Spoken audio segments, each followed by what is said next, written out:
1910 में जर्मनी की एक ट्रेन में एक 15-16 वर्ष का युवक बेंच के नीचे छुपा हुआ था। उसके पास टिकट नहीं थे, वो घर से भागा हुआ था और न उसके पास पैसे थे। बाद में वह आदमी इतना प्रसिद्ध हुआ कि हिटलर ने उसके सर पर 2 लाख मार्क की घोषणा की कि जो उसका सर काट कर लाएगा वह उसको देगा। बाद में फिर वो बहुत बड़ा आदमी हुआ और उसके बहुत बड़े अद्भुत परिणाम हुए और स्टालिन और आइंस्टाइन और गांधी सब उससे मिलकर बहुत आनंदित हुए।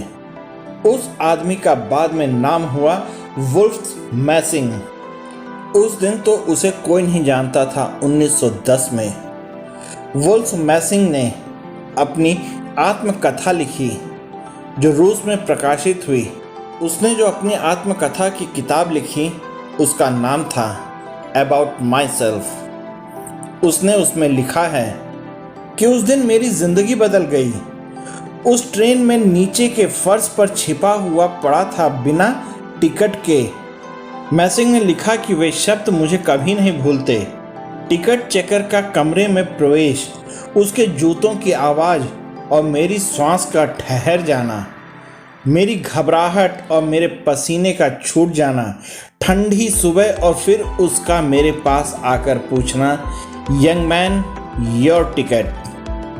मैसिंग के पास तो टिकट नहीं था, लेकिन अचानक पास में पड़ा हुआ एक कागज़ का टुकड़ा, अखबार का रद्दी टुकड़ा मैसिंग ने हाथ में उठा लिया, आंख बंद की और संकल्प किया कि यह टिकट है और उसे उठाकर टिकट चेकर को दे दिया और मन में सोचा कि हे भगवान, हे परमात्मा, उसे ये टिकट ही दिखाई पड़े। टिकट चेकर ने उस कागज़ को पंक्चर किया, टिकट वापस लौटाया और कहा, When you have got the ticket, why you are lying under the seat? पागल हो, जब टिकट तुम्हारे पास है तो नीचे क्यों पड़े हो? मैसिंग को खुद पर भरोसा नहीं आया, लेकिन इस घटना ने उसकी पूरी जिंदगी को बदल दिया। इस घटना के बाद पिछली आधी सदी में 50 वर्षों में जमीन पर सबसे महत्वपूर्ण आदमी था। उसे धारण के संबंध में सर्वाधिक अनुभव था। मैसिंग की परीक्षा दुनिया में बड़े बड़े लोगों ने ली। 1940 में एक नाटक के मंच पर जहां वह अपना प्रयोग दिखला रहा था, लोगों में विचार संक्रमित करने का, अचानक पुलिस ने आकर मंच का पर्दा गिरा दिया और लोगों से कहा कि वह कार्यक्रम समाप्त हो गया क्योंकि मैसिंग गिरफ्तार कर लिया गया है। मैसिंग को तत्काल बंद गाड़ी में डालकर क्रेमलिन ले जाया गया और स्टालिन के सामने मौजूद किया गया। स्टालिन ने कहा, मैं मान नहीं सकता कि किसी व्यक्ति को दूसरे की धारणा को सबसे आंतरिक धारणा से प्रभावित किया जा सकता है, क्योंकि अगर ऐसा हो सकता है तो फिर आदमी सिर्फ पदार्थ नहीं रह जाता। तो मैं तुम्हें इसलिए पकड़कर बुलवाया हूँ कि तुम मेरे सामने सिद्ध करो। मैसिंग ने कहा, आप जैसा भी चाहें। स्टालिन ने कहा, कल 2 बजे तक तुम यहाँ बंद हो।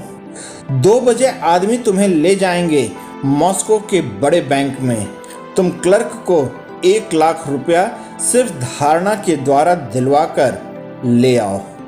पूरा बैंक मिलिट्री से घेरा हुआ था। 2 आदमी पिस्तौल लिए हुए मैसिंग के पीछे ठीक 2 बजे उसे बैंक में ले गए। उसे कुछ पता नहीं था कि किस काउंटर पर उसे ले जाया जाएगा। उसे ले जाकर ट्रेजरर के सामने खड़ा कर दिया और उसने एक कोरा कागज उन 2 आदमियों के सामने निकाला। कोरे कागज को 2 क्षण देखा, ट्रेजरर को दिया और 1 लाख रूबल। ट्रेजरर ने कई बार उस कागज को देखा, चश्मा लगाया, वापस गौर से देखा और फिर 1 लाख रूबल निकालकर मैसिंग को दे दिया। मैसिंग ने बैग में वे पैसे अंदर रखे, स्टालिन को जाकर दे दिया। स्टालिन को बहुत हैरानी हुई। वापस मैसिंग लौटा और कहा, मेरा कागज वापस लौटा दो। जब क्लर्क ने वापस कागज देखा तो वह खाली था। जब क्लर्क ने वह खाली कागज देखा तो उसे हार्ट अटैक का दौरा पड़ गया और वह तुरंत नीचे गिर पड़ा। वह बेहोश हो गया। उसकी समझ के बाहर हो गई बात कि क्या हुआ था आखिर। लेकिन स्टालिन इतने से भी राजी नहीं हुआ। कोई जालसाजी हो सकती है, कोई क्लर्क और उसके बीच तालमेल हो सकता है। तो क्रेमलिन ने एक कमरे में उसे बंद करवा दिया। हजारों सैनिकों का पहरा लगाया गया और कहा गया कि ठीक 12:05 पर वह सैनिकों के पहरे के बाहर हो जाए। वह ठीक 12:05 पर बाहर हो गया। सैनिक अपनी जगह खड़े थे। वह किसी को दिखाई नहीं पड़ा। वह स्टालिन के सामने जाकर मौजूद हो गया। इससे भी स्टालिन को भरोसा नहीं हुआ और भरोसा आने जैसा नहीं था, क्योंकि स्टालिन की पूरी फलसफी, पूरा चिंतन, पूरे कम्युनिज्म की धारणा सब बिखरती है। यहीं एक आदमी कोई धोखाधड़ी कर दे और सारा का सारा मार्क्स का चिंतन अधर में लटक जाए। लेकिन स्टालिन प्रभावित जरूर हुआ। उसने तीसरे प्रयोग के लिए प्रार्थना की। उसकी दृष्टि में जो सर्वाधिक कठिन बात हो सकती थी वह यह थी। उसने कहा, कल रात 12 बजे मेरे कमरे में तुम मौजूद हो जाओ, बिना किसी अनुमति पत्र के। यह सर्वाधिक कठिन बात थी, क्योंकि स्टालिन जितने गहरे पहरे में रहता था उतना पृथ्वी का दूसरा कोई आदमी कभी नहीं रहा। पता भी नहीं होता था कि स्टालिन किस कमरे में है। क्रेमलिन के रोज कमरा बदल दिया जाता था ताकि कोई खतरा न हो, कोई बम न फेंक दे, कोई हमला न कर दे। सिपाहियों की पहली कतार जानती थी कि 5 नंबर कमरे में है, दूसरी कतार जानती थी कि 6 नंबर कमरे में है, तीसरी कतार जानती थी कि 8 नंबर कमरे में है। अपने ही सिपाहियों से भी बचने की जरूरत थी क्रेमलिन को। कोई पता नहीं होता था कि स्टालिन को किस कमरे में है। स्टालिन की खुद की पत्नी को भी नहीं पता होता था कि स्टालिन किस कमरे में है। स्टालिन के सारे कमरे जिनमें स्टालिन रहता था करीब करीब एक जैसे थे, जिनमें वह कभी भी किसी भी क्षण हट सकता था। सारा इंतजाम हर कमरे में था। ठीक रात 12 बजे पहरेदार पहरा देते रहे और मैसिंग जाकर स्टालिन की मेज के सामने खड़ा हो गया। स्टालिन भी कांप गया और स्टालिन ने कहा, तुमने यह कैसे किया? यह असंभव है। मैसिंग ने कहा, मैं नहीं जानता। मैंने कुछ ज़्यादा नहीं किया। मैंने सिर्फ एक ही काम किया कि मैं दरवाजे पर आया और मैंने कहा, आई एम बेरिया। बेरिया रूसी पुलिस का सबसे बड़ा आदमी था। बेरिया स्टालिन के बाद नंबर 2 की ताकत का आदमी था। बस मैंने सिर्फ इतना ही भाव किया कि मैं बेरिया हूँ, और तुम्हारे सैनिक मुझे सलाम बजाने लगे और मैं भीतर आ गया।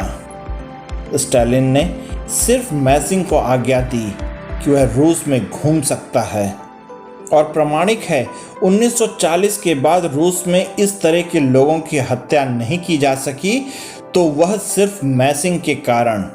1940 तक रूस में कई लोग मार डाले गए थे जिन्होंने इस तरह के दावे किए थे। कार्ल आल्टोविस नाम के एक आदमी की 1937 में रूस में हत्या की गई स्टालिन की आज्ञा से, क्योंकि वह जो भी करता था वह ऐसा था कि उससे कम्युनिज्म की जो मटेरियलिस्ट भौतिकवादी धारणा है वह बिखर जाती है। अगर धारणा इतनी महत्वपूर्ण हो सकती है तो स्टालिन ने आज्ञा दी अपने वैज्ञानिकों को कि मैसिंग की बात का पूरा समझने की कोशिश करो, क्योंकि इसका युद्ध में भी उपयोग हो सकता है।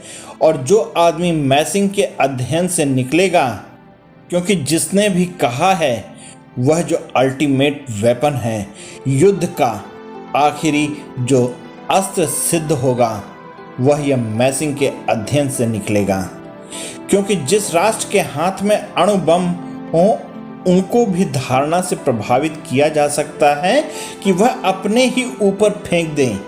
एक हवाई जहाज बम फेंकने जा रहा हो और उसके पायलट को प्रभावित किया जा सकता है वह वापस लौट जाए, अपनी ही राजधानी पर बम गिरा दे।